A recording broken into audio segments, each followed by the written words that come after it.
reflexión y comentarios de las imágenes y de las obras que he seleccionado relacionadas con emociones y con estados de ánimo.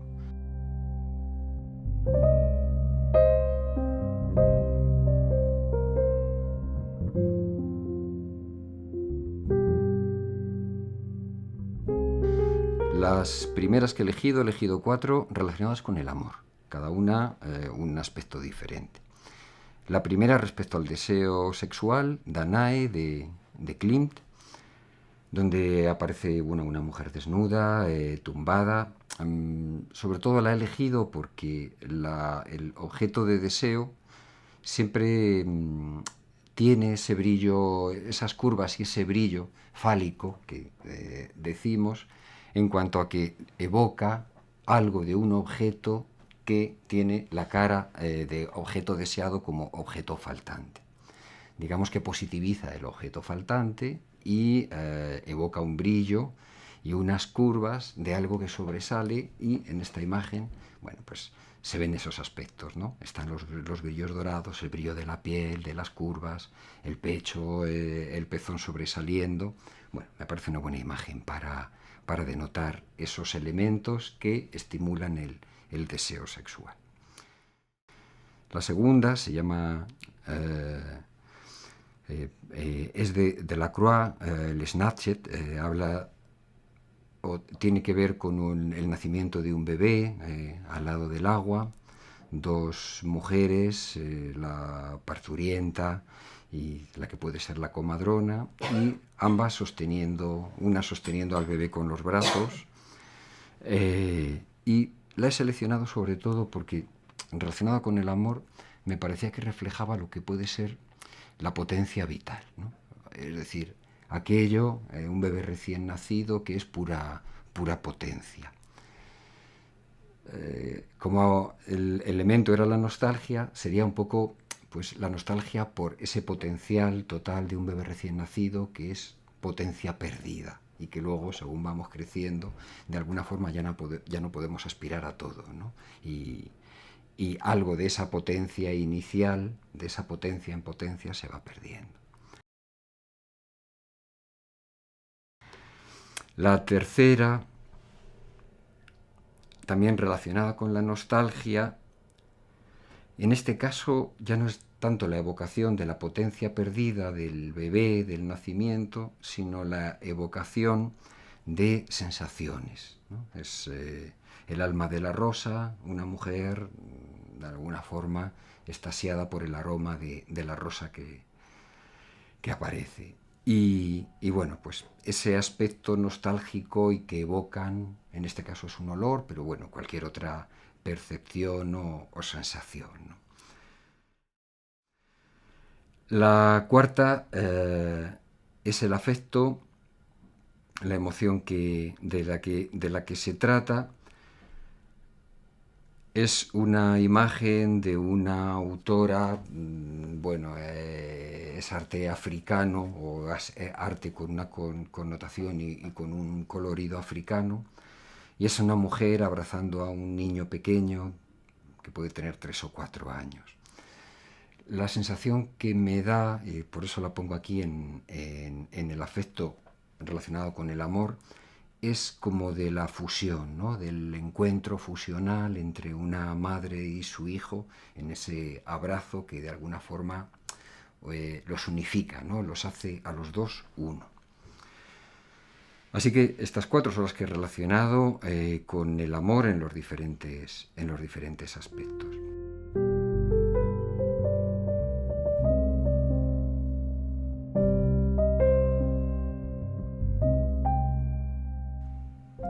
La siguiente sugerencia era respecto a la alegría. Así que aquí, en primer lugar, he seleccionado el regreso de la paloma al arca. Sobre todo, ahí se ven 2 mujeres besando a una paloma que se supone que trae la buena nueva de que ha aparecido tierra por fin después del diluvio universal. Es, por tanto, una imagen de esperanza, ¿no? de esperanza vital, ¿no? De que hay una vida y una algo más allá de todo lo que es el mito del diluvio y todo lo que supone, ¿no?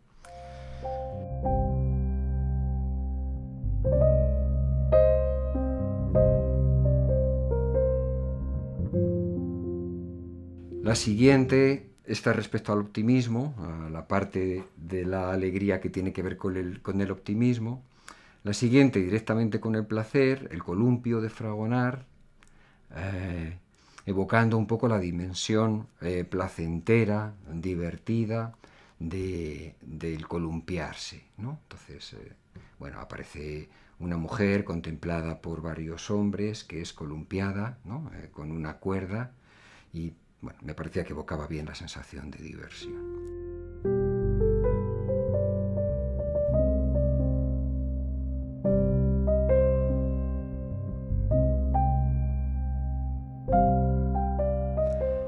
La siguiente, respecto al orgullo, es una imagen también africana con ese colorido que representa a tres mujeres, una sostiene a un bebé, otra sostiene una ánfora decorada y otra sostiene a unas flores. Bueno, me parecía que evocaba bastante bien, digamos, los tres aspectos relacionados con la vida y con la alegría que son la vida en sí misma con el bebé, la naturaleza con las flores que la otra mujer sostiene y el arte con el ánfora decorada, ¿no? por la tercera mujer.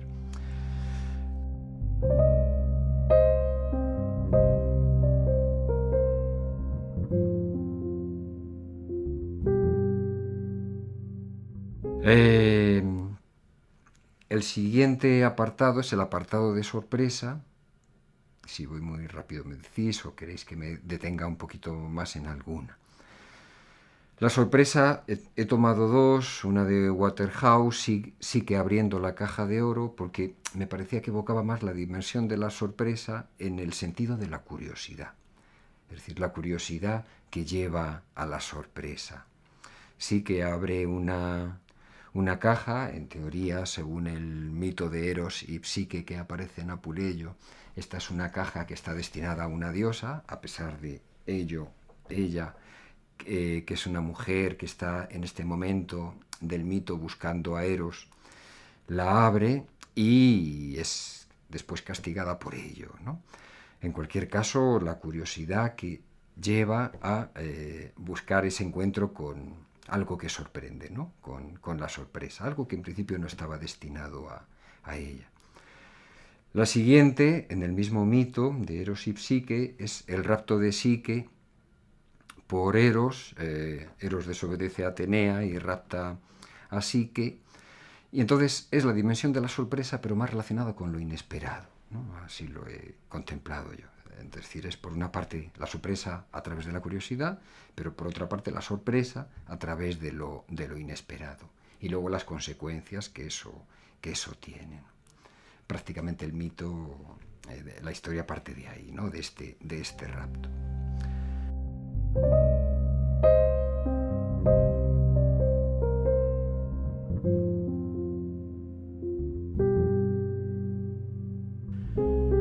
El siguiente apartado es el equilibrio. Aquí he seleccionado tres, dos de Degas, el equilibrio en relación a la danza. La primera son tres bailarinas levantando los brazos y sostenidas un pie en punta. La segunda igualmente son dos bailarinas, una sostenida en puntas, en este caso parece más bien una representación. En el segundo caso evoca más el equilibrio relacionado con la acción en la representación, y en otra me parece que evoca un poquito más el equilibrio relacionado con una posición más de calma o de descanso, ¿no? La tercera imagen que he utilizado para representar el equilibrio, para evocar el equilibrio, se llama Heliodora, es una representación de una mujer apuntando más a la calma, al equilibrio como calma, que sostiene como unos grandes centros de flores y que incluye el equilibrio relacionado con la calma y con la belleza, ¿no? Es una mujer desnuda, a su lado dos centros de flores que ella sostiene.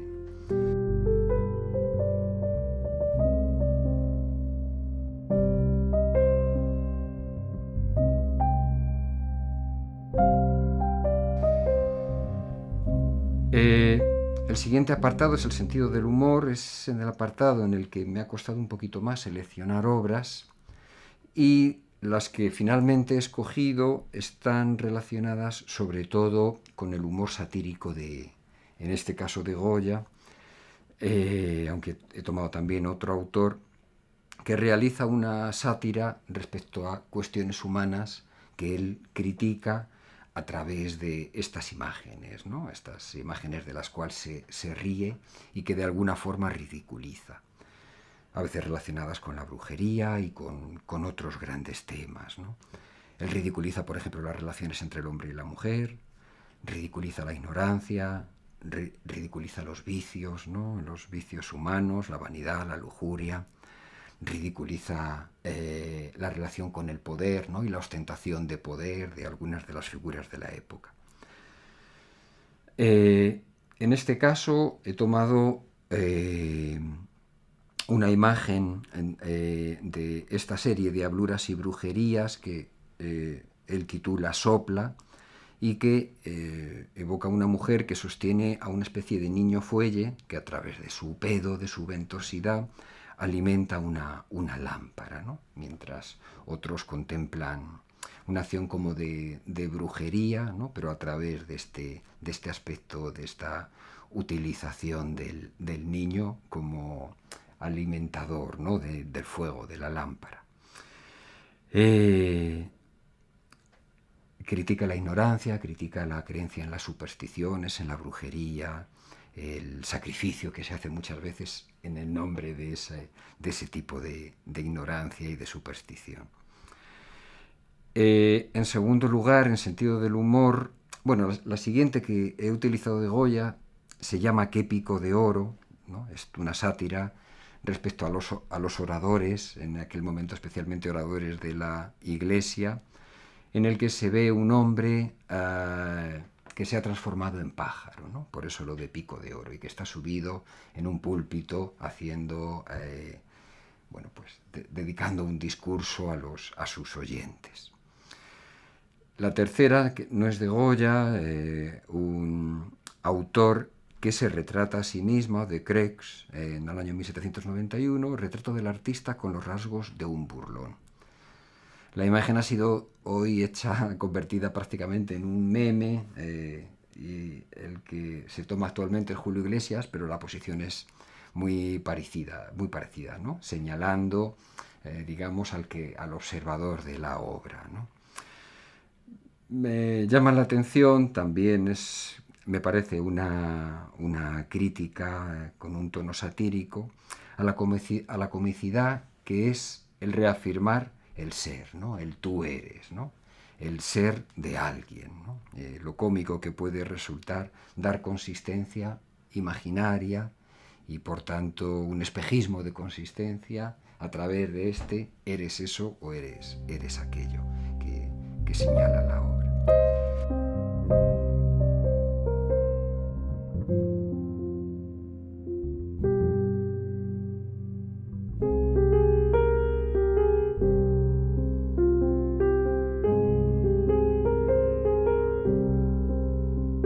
La siguiente emoción sería el enfado, establecido una obra relacionada con un apartado del enfado que sería el tormento. Es una obra que se titula El martirio, de Millais, una mujer encadenada, de alguna forma martirizada, y en relación con el tormento, el aspecto de brutalidad y el aspecto de sadismo, ¿no? Que puede conllevar este martirio, ¿no? El otro apartado respecto al enfado es la rabia. He vuelto a recurrir a Goya en una obra más conocida que se llama Duelo a garrotazos. El duelo a garrotazos sobre todo connota la rivalidad, la agresión, pero manifestada a través de la rivalidad.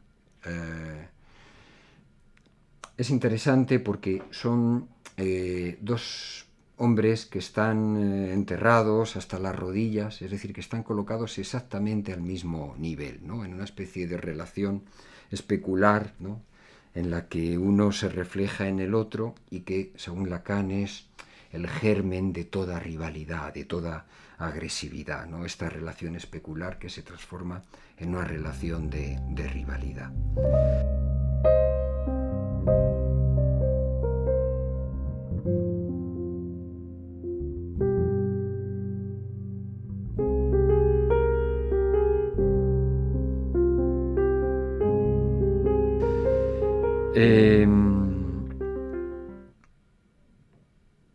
La última, la rabia.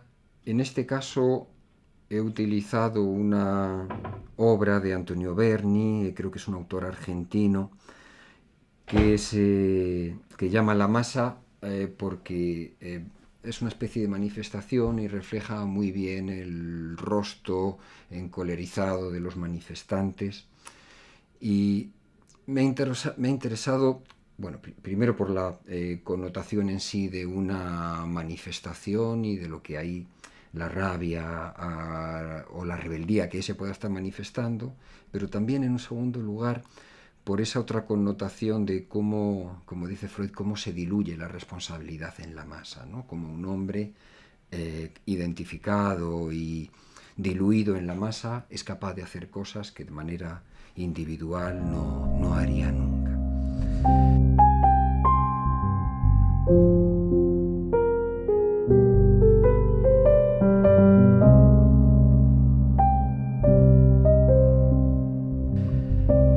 El siguiente apartado es el de la tristeza. Aquí he seleccionado 4 obras. La primera es una de mis preferidas, que trabajo bastante en las clases.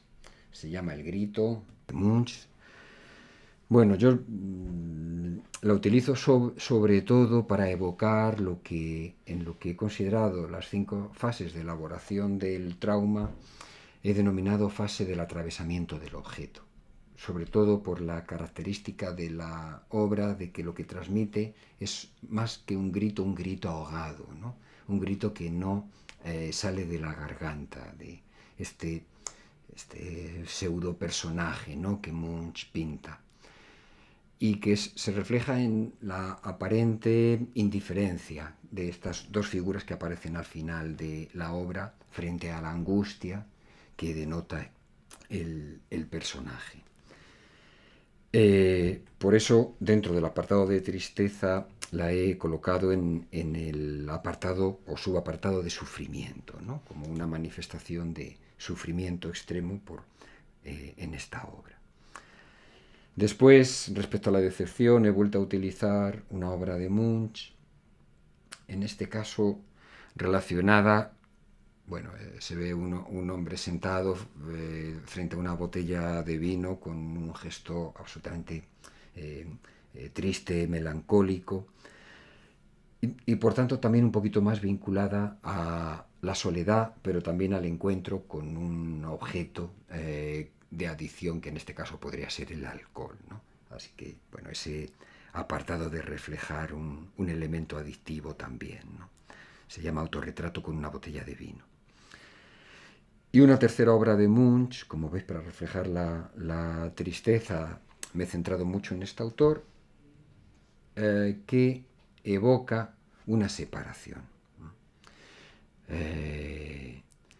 Un hombre desgarrado que se echa la mano al corazón, y una mujer así que se difumina, y en una pintura un poco más surrealista, ¿no? Como alejándose de él, ¿no? Bueno, creo que no hace falta comentarla, ¿no? Denota el dolor de la separación.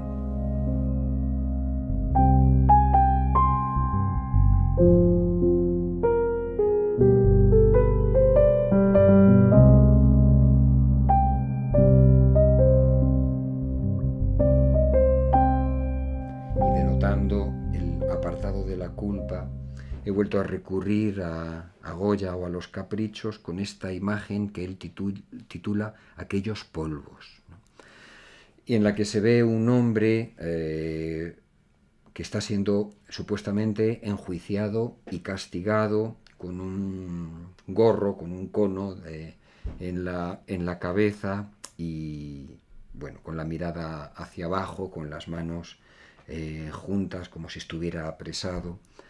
Bueno, me ha parecido que denotaba muy bien tanto el aspecto de la culpa vinculado a la tristeza como el aspecto del castigo, porque para cuando alguien se siente muy culpable, la salida inmediata para atenuar su culpa es el castigo, ¿no? A veces impuesto desde fuera o a veces autoimpuesto.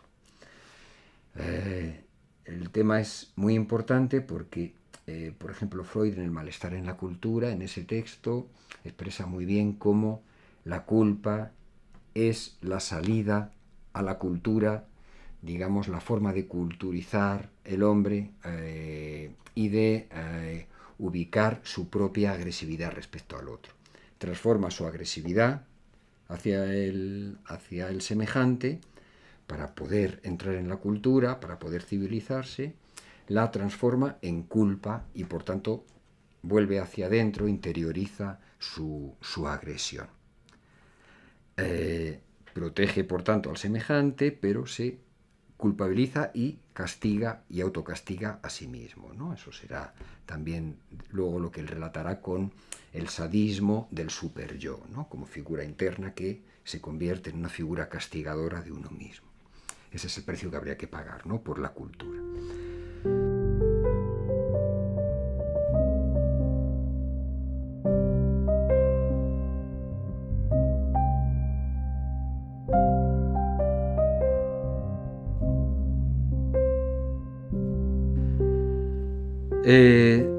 La siguiente emoción es el miedo. Bueno, aquí también traído un mito que es la cabeza de Medusa, una representación por parte de Carballo de la cabeza de Medusa. Freud lo comenta, para él evoca el terror a la castración, no tanto porque la cabeza es una cabeza cortada, como porque los cabellos, ¿no? Son serpientes, digamos que evocan lo que sería lo contrario, ¿no? a la castración, ¿no? Una figura fálica, imaginariamente fálica, que evoca en realidad justamente lo que falta, ¿no? Aquello que puede ser cortado o ese falo faltante que para Freud se convierte en también una manera de entrar en la ley, ¿no? De aceptar o asumir la ley para protegerse de la castración imaginaria. Aquí hablaríamos más del aspecto imaginario de la castración, ¿no? Aquello que puede ser cortado y separado del cuerpo. Respecto al miedo también hay una obra de Klimt que se llama Muerte y Vida. Ahora no la puedo pasar ahora. En Muerte y Vida también se produce un contraste entre una representación de la muerte que se va acercando a unas figuras muy coloridas, muy vitales, en diferentes, algunas dormidas, en diferentes momentos. Bueno, la he seleccionado porque establece un contraste, justamente la muerte es más temida como contraste respecto a la vida, ¿no? Evoca algo que perder, pero en vez de perder como antes un órgano que puede ser imaginariamente cortado, aquí la pérdida es más real, ¿no? Es la pérdida de la vida misma y de la muerte como contraste, como lo que llega a arrebatar eso, ¿no? de estos personajes. Por tanto, aquí la pérdida no es tanto en el plano imaginario, sino que es en el plano más real, ¿no? Como aparición de la muerte que arrebata la vida. También respecto al miedo, de nuevo una obra de Goya, mujer maltratada con un bastón, en la que directamente, bueno, pues aparece una escena de abuso y de maltrato, ¿no? Y del miedo que puede generar esta acción, particularmente en una mujer. Y la última Anatomía del ángel, donde Fini establece un contraste muy llamativo entre, aquí no es tanto entre la muerte y la vida, sino entre la belleza y lo terrible, ¿no?, de la muerte. Aquí la muerte aparece no tanto como contraste de la vida, sino como contraste de la belleza. Por tanto, Anatomía del ángel refleja una especie de ángel en el que lo que queda a la vista es el esqueleto que evoca la muerte, ¿no?, y unas alas así muy fantasmagóricas. Así que contraste aquí no tanto respecto a la vida, sino respecto a la belleza, ¿no?, a cómo la muerte arrebata la belleza.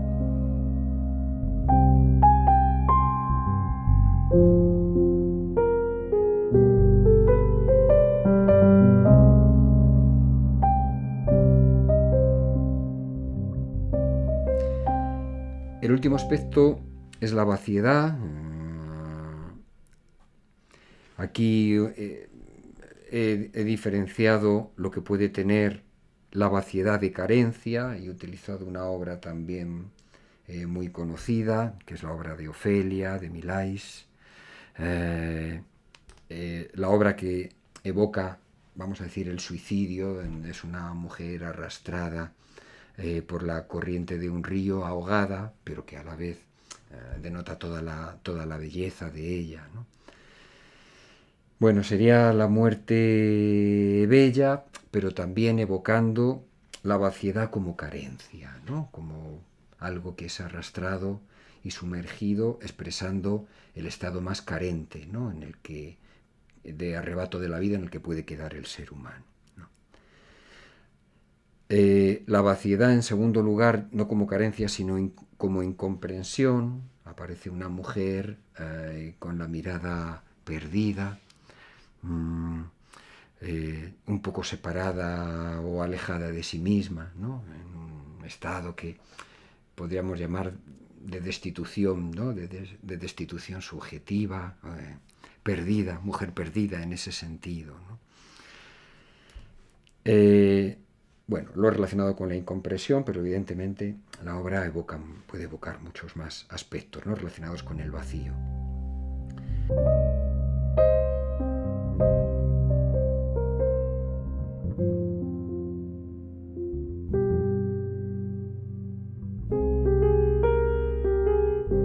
El siguiente, he vuelto a recurrir a Goya, Insensibilidad, también de esta serie. No sé exactamente si esta pertenece a la serie de Caprichos, pero es la misma estética, y él titula Porque fue sensible, ¿no?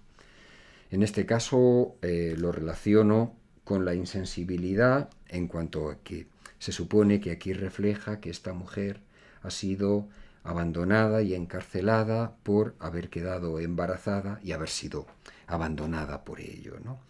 Es decir, fue sensible para quedar seducida por el amor y después abandonada y además encarcelada por haber quedado embarazada sin estar casada.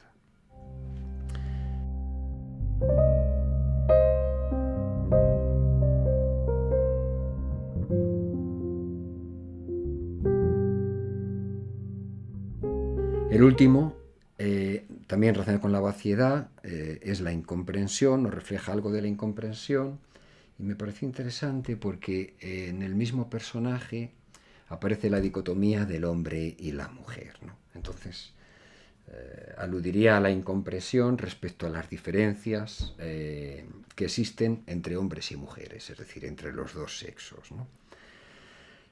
Alejandro Sul-Solar es el autor, lo titula precisamente Pareja, y bueno, pues evoca ese contraste respecto a la diferencia incomprensible, ¿no? El hecho de no comprendernos cuando se pone en juego justamente lo que según Lacan no puede hacer uno, ¿no?, que es la diferencia sexual, ¿no? No se puede hacer de esa diferencia una unidad.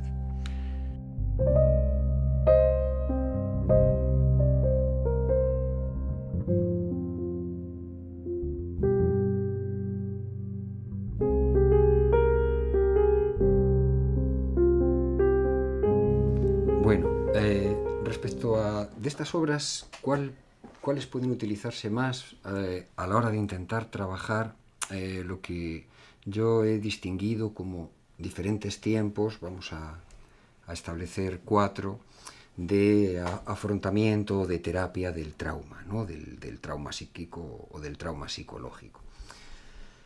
Yo establezco 4 tiempos, que no tienen por qué ser tiempos cronológicos, sino que más bien obedecen a tiempos lógicos, pueden alterar su orden, ¿no? Y cada uno puede aparecer en cualquier momento.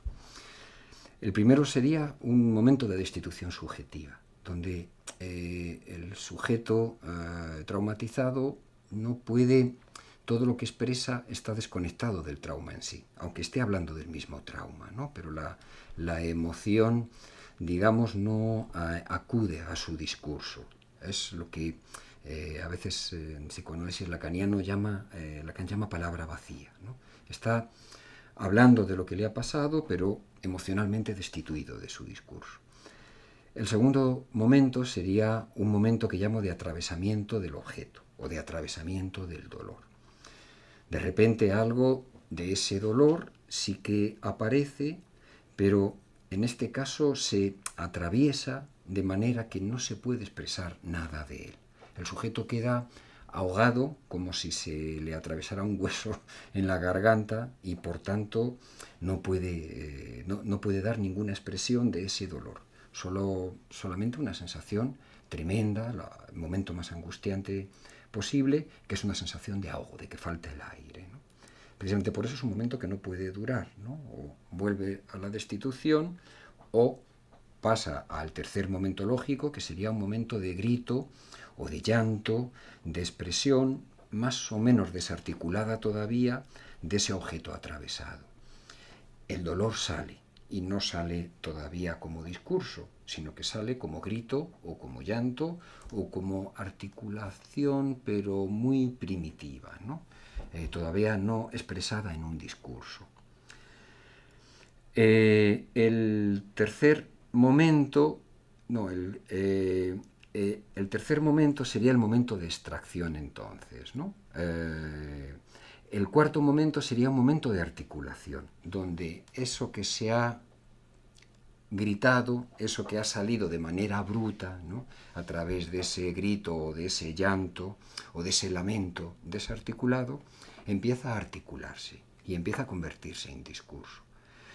Por tanto, es un momento que hace mucho más importante, eleva, concede, valida mucho más la presencia del otro, la presencia del terapeuta, la presencia de aquel que está escuchando.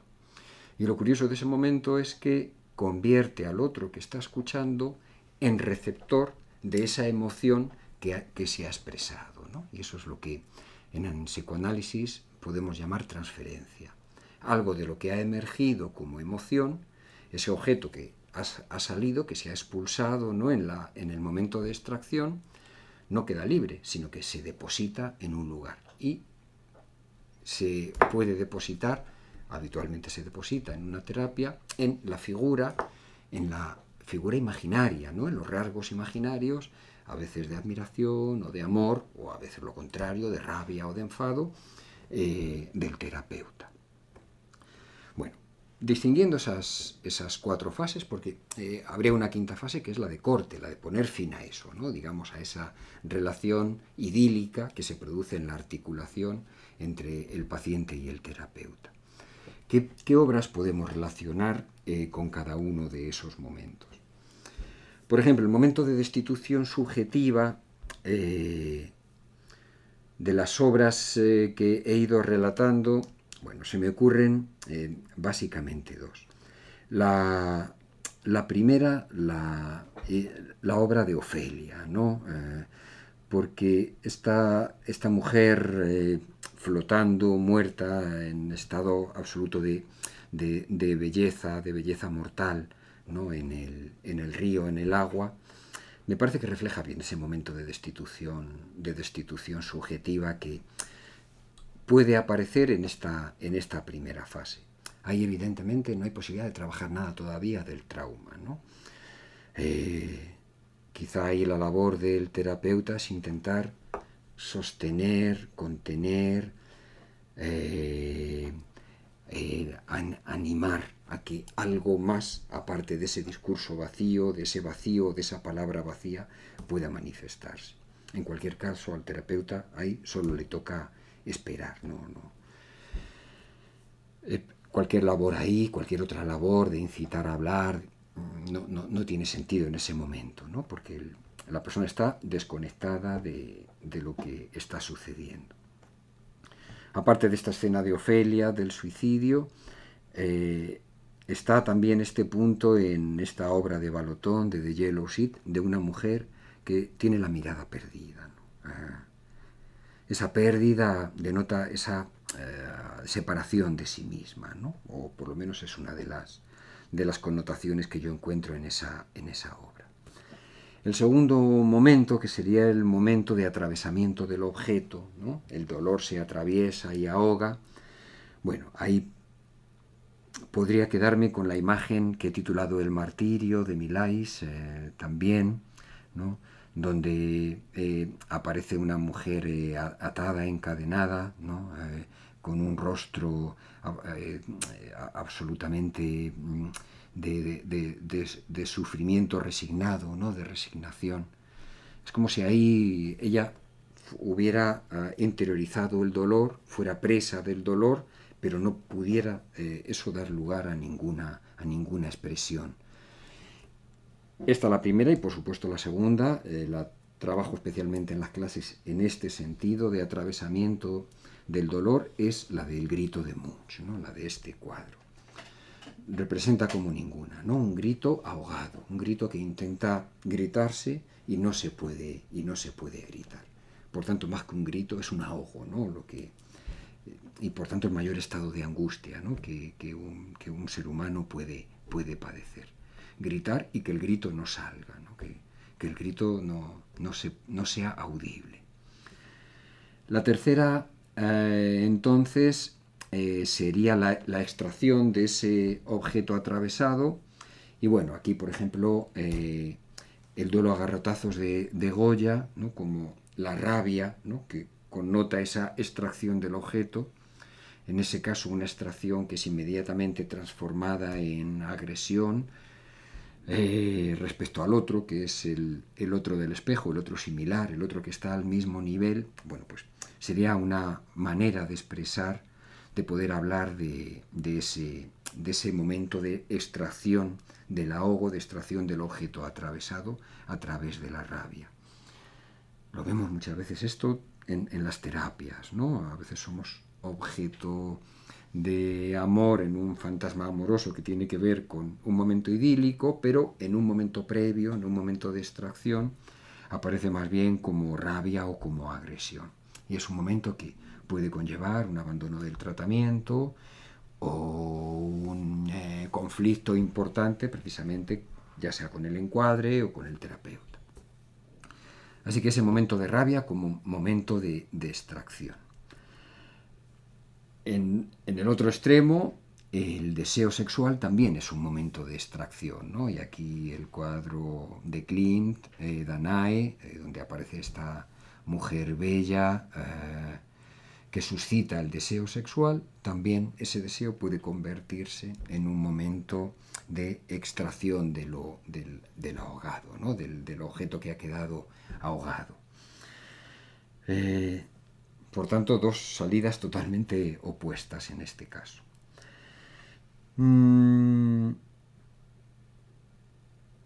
Y finalmente, en esta fase que pasa del atravesamiento, de la extracción del objeto a la articulación en un discurso, algo de lo que ya se puede hablar, una palabra que ya conlleva emoción, que es una palabra llena, dice Lacan, es decir, que connota la emoción que había estado atravesada y que luego ha sido extraída y que puede ser connotada a través de un discurso, es decir, teniendo en cuenta que hay algo que se comunica y un oyente que es objeto de esa comunicación. Bueno, pues aquí he seleccionado, por ejemplo, este cuadro que se llama In Mother Hands, en las manos de una madre, ¿no? que habla de ese encuentro con un objeto, que en este caso es la madre, y con el que se genera una especie de idilio, de fusión amorosa, ¿no? Como consecuencia de ese efecto, ¿no? De ese efecto de articulación. La fusión amorosa es un fantasma, es una fantasía, ¿no? Que aparece como consecuencia de este momento de articulación del discurso. Se ha podido depositar en el otro esa labor o esa función de ayuda, de contención, de sostén, de sostenimiento que puede reflejar esta obra.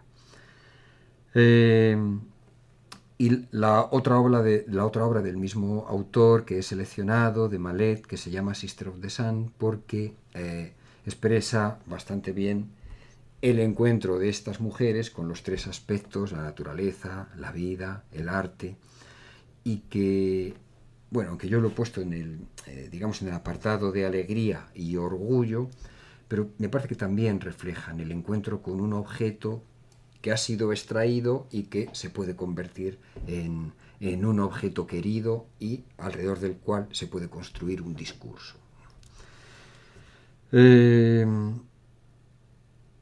He seleccionado respecto a la articulación una última obra, esta de Klimt, que se llama Muerte y Vida, por el contraste, por el encuentro, ¿no? Entre el ser humano en diferentes momentos y ese encuentro con la muerte que viene a arrebatar lo que uno posee, ¿no?